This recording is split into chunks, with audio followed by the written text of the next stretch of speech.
আপনাদের আবারও স্বাগত জানাই একটা নতুন স্বাদের রেসিপির সাথে।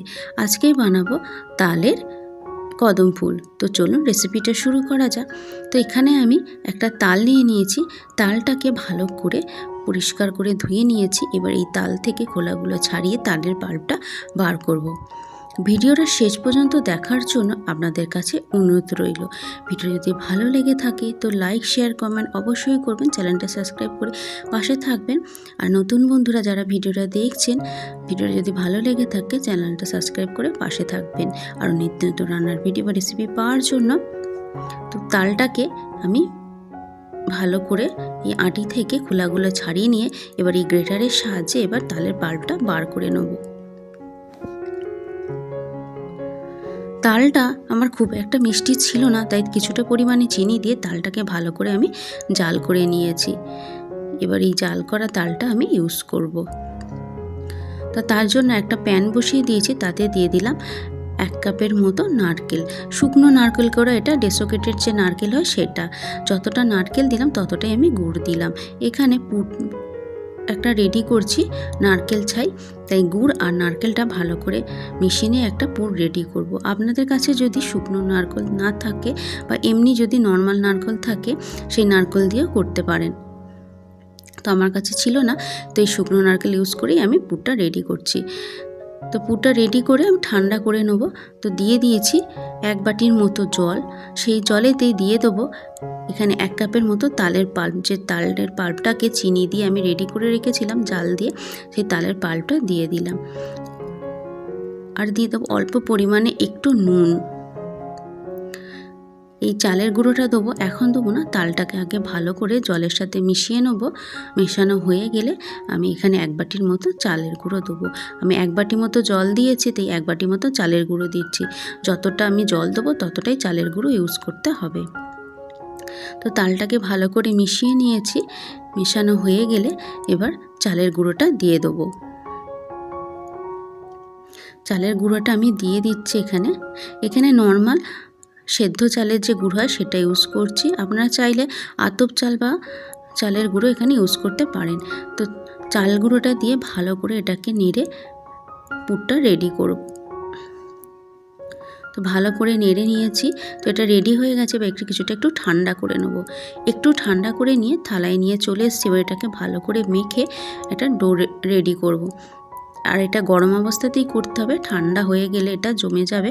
তাই হালকা হালকা গরম থাকতেই এটাকে মেখে একটা ডো রেডি করে নিয়েছি। এবার কিছুটা পরিমাণে আমি এখান থেকে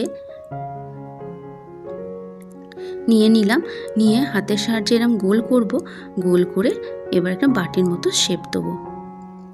আমরা পিঠে করার সময় যেমন করি সেই রকমভাবে এখানে এটা রেডি করব। বা যে কোনো পুর ভরার সময় যেভাবে আমরা রেডি করি সেটাকে এইভাবেই রেডি করছি। এটা বাটির মতো করে নিয়ে কিছুটা পরিমাণে নারকেলের ছাই এতে দিয়ে দেবো। নারকেল ছাইটা ঠান্ডা হলেই তবে ইউজ করবেন, নাহলে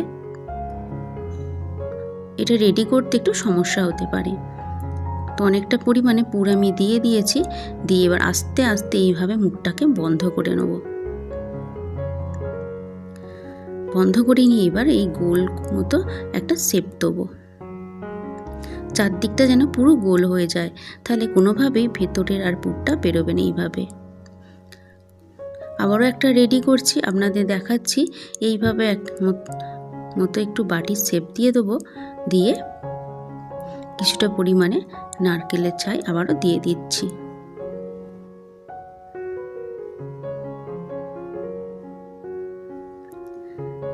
তো এইভাবে পুরটা ভরলে কখনোই পুরটা বেরোবে না।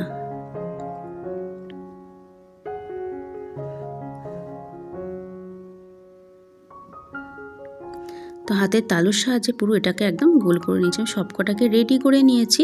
এবার কিছুটা বাসমতি চাল আমি 10-15 মিনিটের জন্য ভিজিয়ে রেখেছিলাম, সেই চালটাই এবার এতে দিয়ে দেবো। 10-15 মিনিটের মতোই বাসমতি চালটাকে ভিজিয়ে রেখেছিলাম। এবার এর ওপর এই চালটা কোট করে দিচ্ছি। এইভাবে সবগুলোকে করে নেব। করা হয়ে গেলে একটা আমি থালা বসিয়ে দিয়েছি, ছিদ্রযুক্ত থালা, তাতে এটাকে আমি স্টিম করব। তার আগে থালাটাতে একটু তেল মাখিয়ে নিয়েছি। এবার একটা একটা করে এইগুলো দিয়ে দেবো, একটু ছেড়ে ছেড়ে দেবো।